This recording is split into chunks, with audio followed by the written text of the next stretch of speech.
Hi, friends. This is Donniel Hartman and Yossi Klein Halevi from the Shalom Hartman Institute. And this is, for heaven's sake, our special edition, Israel at War, and today is day 348. And Yossi and I, we chose for the title for today's session. We called it Looking Forward. Last week, we're at a crossroads, and this week, we feel like we're probably still in that. Nothing's been resolved, but we could begin to see certain directions. Maybe it's even possible to say that we're looking forward to stop calling this podcast, for heaven's sake, Israel at War, and the counting of the days. The end, it's in sight. It's not close. It's not over. Today, unfortunately, 2 soldiers again died, and Yemen attacked us, and half of Israel was in a shelter yesterday.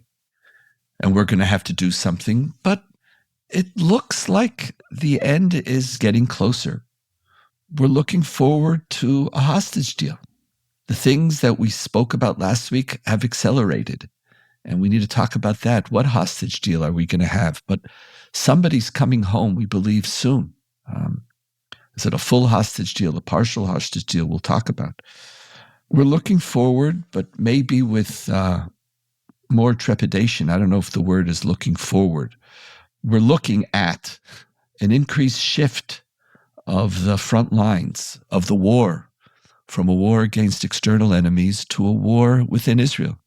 One of the more vicious representatives of the government, who very often serves as a mouthpiece to set the public agenda. Like, instead of Netanyahu being this voice, he lets her be this voice. Galit, member of Knesset, Galit Distal Atbarian, declared today that we are at war. She said, use those words. We are at war. We are at the war with the leadership of the army. We are at war with the judiciary. We are at war with the press. Basically saying we're at war with Israeli society. We're at war with the state of Israel. With the state of Israel. The government of Israel is at war with the state of Israel. You know, again, it's like there's the Goliath and the Likud party, who's been in power for 17 years, as to David. And she's sensing that the external enemies aren't there. That war has been successful in many degrees. So what's the war? We need a war. And so I'm not looking forward to that, but we're walking through that crossroads. And so let's analyze each one of these. Like, just to clarify, looking forward, let's talk about the end of the war, what it looks like. And it's connected very deeply to looking forward to a hostage deal. What end of the war will happen are connected to the hostage deal. And then what is it that's changing in Israeli society, the political realities that we're facing? It's not a good business to be in, but what is tomorrow beginning to look like on the basis of what we know today? So, Yossi, do you think it's okay for us to say that maybe the war is coming to an end? Do you think it's getting close? One of the main experiences of this last year has been acute ambiguity. And even as we anticipate the winding down of the war, and it is winding down already, it's not over yet, as you noted, but even as we anticipate some kind of ending to this time, we don't know what that's going to look like. It's so unclear. And just to begin with the question of the hostage release, is this going to be the definitive end of the hostage tragedy? Will we get all of those who are still alive back? Or are we going to see another piecemeal arrangement? And how much more time do the hostages have left? How much longer can they hold out in those tunnels? Yossi, would you take a piecemeal deal? Last week we didn't speak about it, but briefly you said, no, you're against it. But would you take a partial deal? How do you feel about it? Look, I am against a partial deal, but of course, anyone we could get out at this point. But it's such a cruel dilemma, because really what we're struggling with is how committed is the government to saving all of the hostages? And if it means ending the war, will the government continue to say no? In which case, a partial deal is a death sentence for those left behind. And am I ready to make that kind of deal? It's impossible. It's an impossible situation you're that right, the government Yossi. has put us in. I don't think the words should be, am I ready to make that deal? It's could I live with that deal? And, we're in such a bad situation. The hostages are in such anybody who gets saved, there's something beautiful and something very cruel about the song Dayenu. It's enough. It's very cruel. And here's a cruelty. It's an impossible, like, would you accept? But I would do a deal in which anybody is 5, 10, 20, 30. But you're right. What's on the table is that the reason why a full hostage deal is not imminent, and the government is speaking more about the temporary hostage deal. That's what everybody's talking about. We don't know. Is it 20? Is it 30? Is because the first 60 days of a ceasefire will not require a massive withdrawal of Israeli troops. And there's no doubt that the government is looking for at least a face-saving measure to say, we haven't pulled everybody out right away. Even in Lebanon, they didn't want to call it a peace treaty. Everything is a ceasefire. A hudna. You remember the word hudna that we used to speak about? Because Hamas wasn't ready. Hamas couldn't accept Israel's existence. So therefore, they could never have a peace treaty with Israel. The Palestinian Authority could, in theory. Hamas couldn't because their charter calls for the destruction of Israel. So a hudna, which is an agreement. So Israel's looking for its own hudna now. A glorified ceasefire, right. A glorified ceasefire. Donniel, something you said in one of our recent podcasts, which is that how is it acceptable to have a withdrawal from southern Lebanon where we don't have a hostage dilemma, and yet in Gaza we're insisting that there will be no withdrawal, even if that means dooming hostages. And so here, the great fear that I have is that Netanyahu is playing politics with the Gaza front, with the lives of hostages. And now we've talked about the end game of the far right, and they make no pretenses about it. Their goal is to rebuild the settlements in Gaza, which is one reason why they don't want a definitive withdrawal from Gaza. They want to hold that option open. Now, are we really going to be sacrificing hostage lives in order to appease the fantasies of the far right? Is that the game Netanyahu is playing? You see, I don't think, again, here, Yossi, we might disagree about this, and that's okay, because none of us is certain about anything. But I don't think that's the game that Netanyahu is playing right now. I don't even think that that's the game that the government, I don't think that's even on the table. I know it's there. Like, I want one of the more horrific things. You mean rebuilding settlements, you mean? I think what's on the table is, I think that's a no-winner. If you can't win saying, I need settlements as distinct from hostages. So even if you look at Ben Gvir in one of the more horrific conversations that were recorded, I think since the beginning of the war almost, and that's pretty bad, one of the hostages who were released, and Israel has been very sensitive to not delve and not to expose, and every hostage talks when they're ready to talk about whatever it is they're ready to talk about. And this woman got up and said, I was sexually assaulted. And she said... This was a former hostage, Donniel? That's right, yes, who had up till now been quiet about her experiences. And she said, are you willing to allow our women to continue to be raped on an ongoing basis? And Ben Gvir's response was, I want to prevent tens of thousands of Israeli women from being raped. This was his response. And basically, he's not saying settlements. He's not saying holiness of the land. He's creating this mythic notion that there is this existential crisis, it's even worse than to Israel's survival, to the safety of our women, that there is this mass horde of rapists from Gaza merging and about to announce, and he's standing at the gate protecting, and therefore these hostages have to be sacrificed. The 50-something hostages who, God willing, 60 are alive. There's nothing we can do because we need to save the tens of thousands who are going to be raped and killed imminently. So there's this. Now think about the morality of that statement. It is so antithetical to a Jewish way of thinking. You sacrifice people who already we know definitively are being subjected to the worst kind of treatment, because theoretically there may be a greater threat if we release large numbers of Hamas terrorists, and they could eventually rape Israeli women. Yeah, but even that, you see, you're doing a technical argument. You're doing the.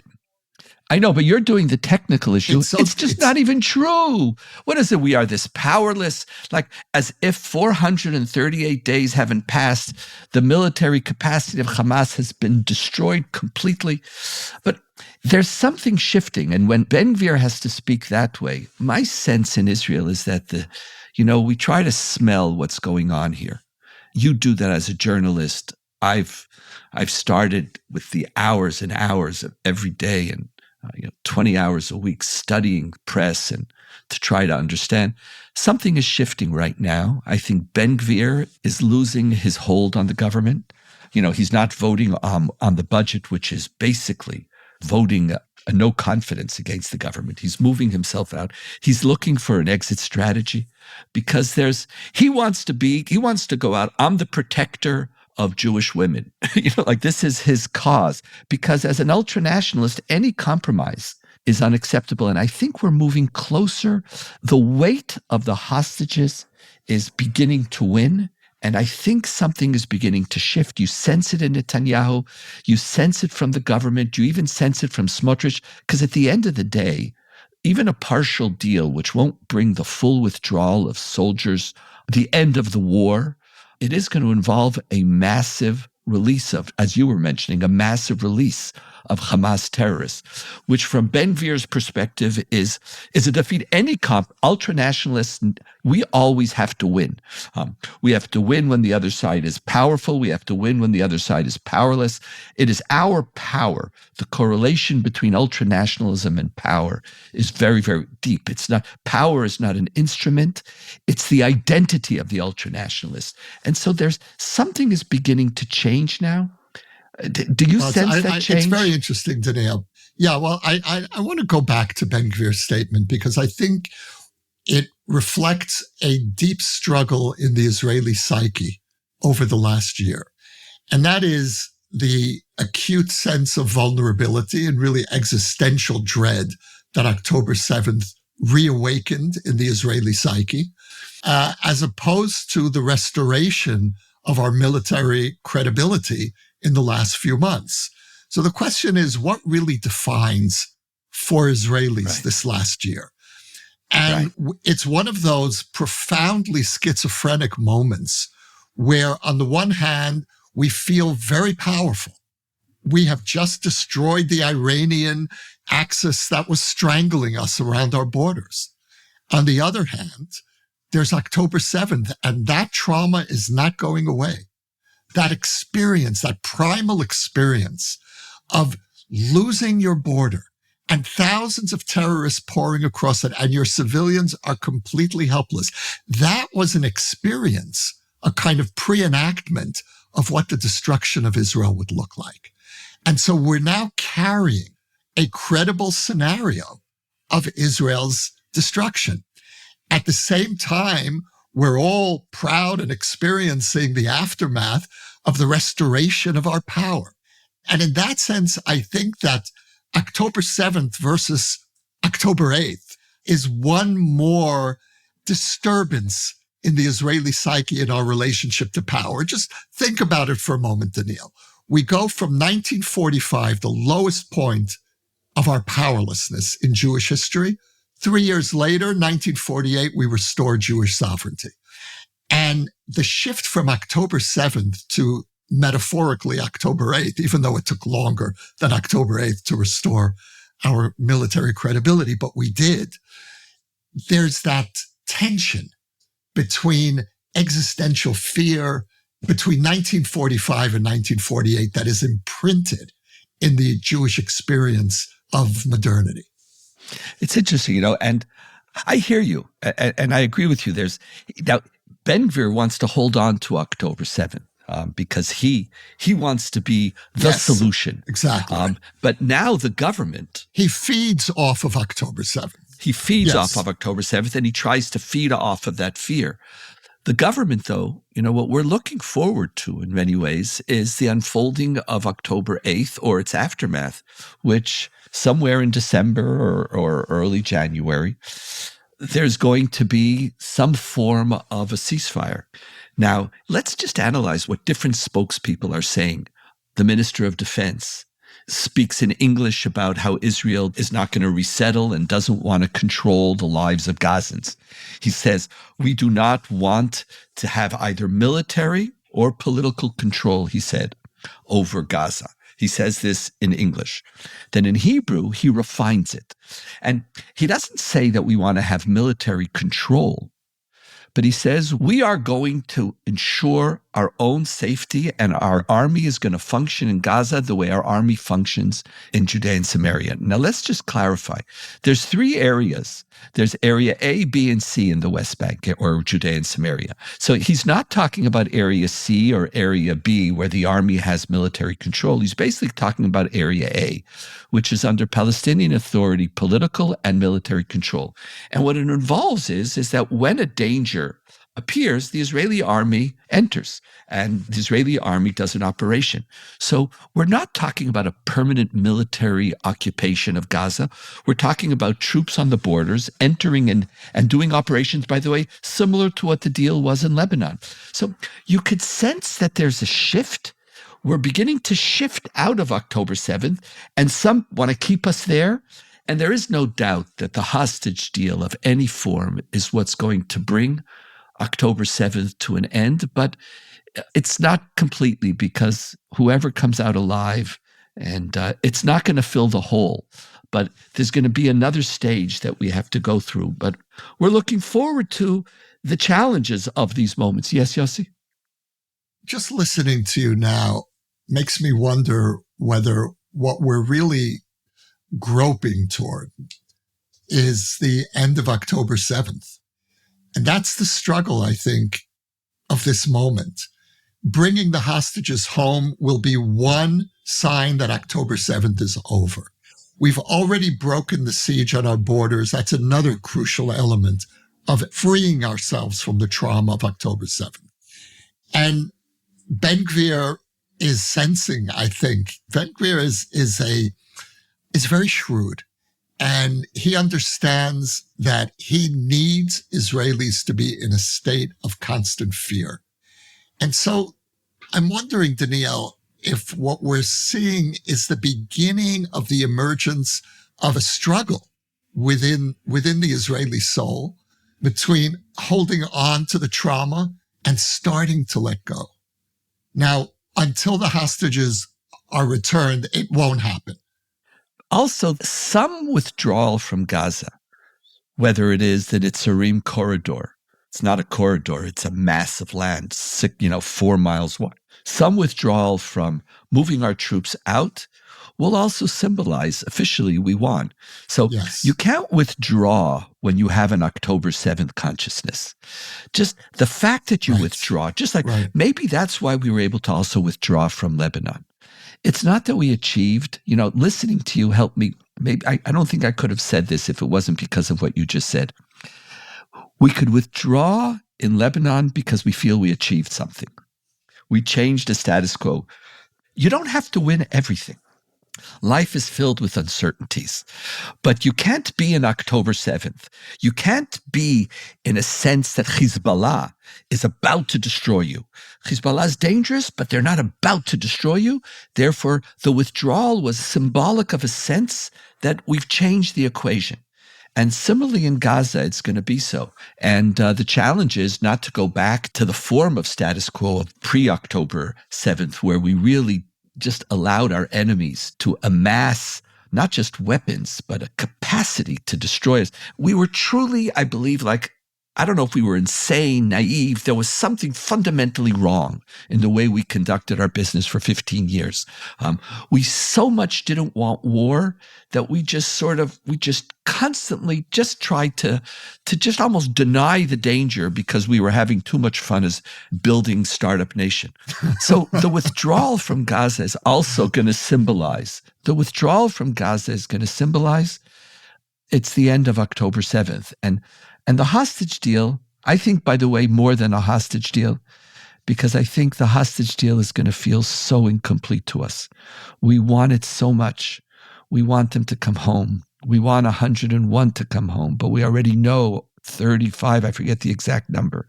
We know for sure in the high 30s are confirmed, so like are dead. So the top that we could aspire for is what, 70, 60, and we know that that's not.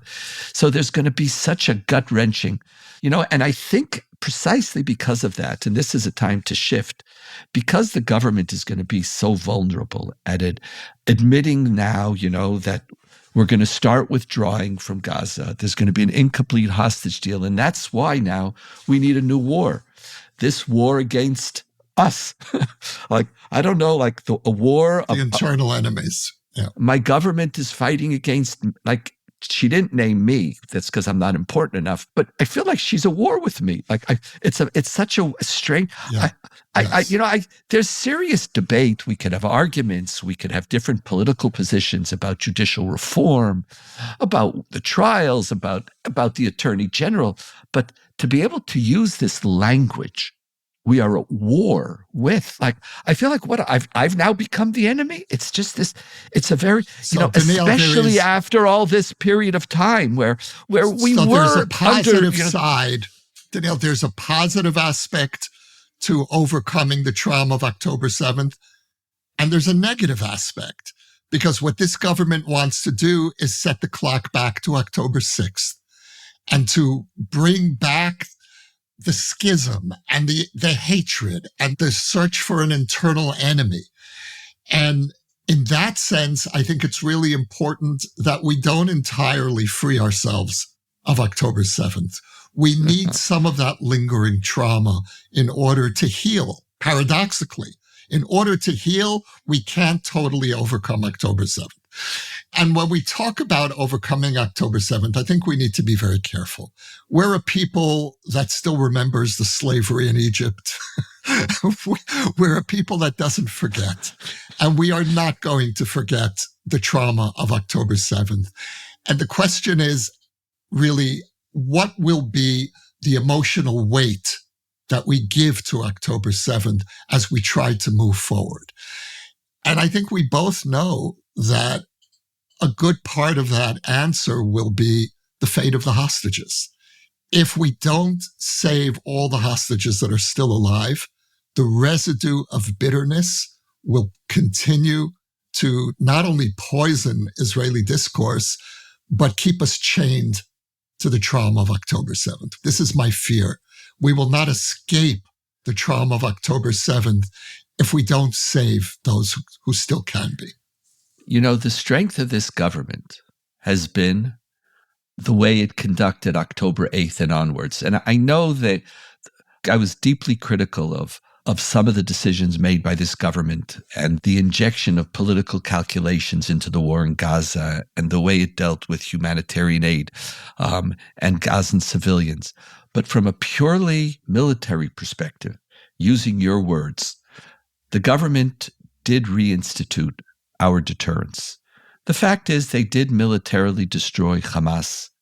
They did militarily destroy Hezbollah. Fortuitously, under their watch, and then afterwards, Syria and the Iranian axis is off the table. Their greatest weakness is no longer October 8th. This government's greatest weakness is October 7th. As the care for Israeli. October 6th. And October 6th. But in many ways, by trying to declare war against, I'm going to take it personally, by declaring war against me and you, and it's just a very strange feeling. They actually want us to forget October 7th. What you're saying very beautifully, and I appreciate it, is like, I don't want us, because I've said this over and again, I don't want us to stay in October 7th.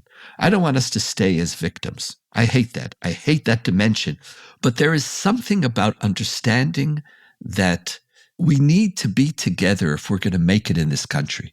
We need to find a way to talk with each other, to argue with each other. And October 7th symbolizes, it's when you're weak that you reach out and say, who's standing with me? We forgot that October 7th reminded us that we're together. October 6th, we were enemies. Whenever, when you look at the polls between the Netanyahu, the two big parties, at least in theory now in the polls, would be Netanyahu and Bennett's party. Netanyahu's party is the party which is going to run on, yes, I'm the best guy for security. And Bennett is going to run on saying, I'm the best guy for unity in Israeli society. And they get about 25, 26 seats. Bennett, when he runs, is more popular as prime minister. Everybody else goes down to 10, 11, whether it's the Democrats, the Gantz, Lapid, Lieberman, everybody is at 10. These are the two big. It's almost an argument about what's the existential struggle in Israeli society. And when I see her wanting to declare war against me and you and against half of Israel, she's saying, I want to forget the spirit of October 7th. And the people who want to vote for a Bennett type ideology are saying, I want to go back to the issues of October 6th, but I don't want to go back to it that way. I don't want to be that person again. And paradoxically, October 7th is what endangers her and Netanyahu. And so they're going to look for a replacement. And if there's another war, then we'll forget the war of October 7th. Last thoughts, Yossi?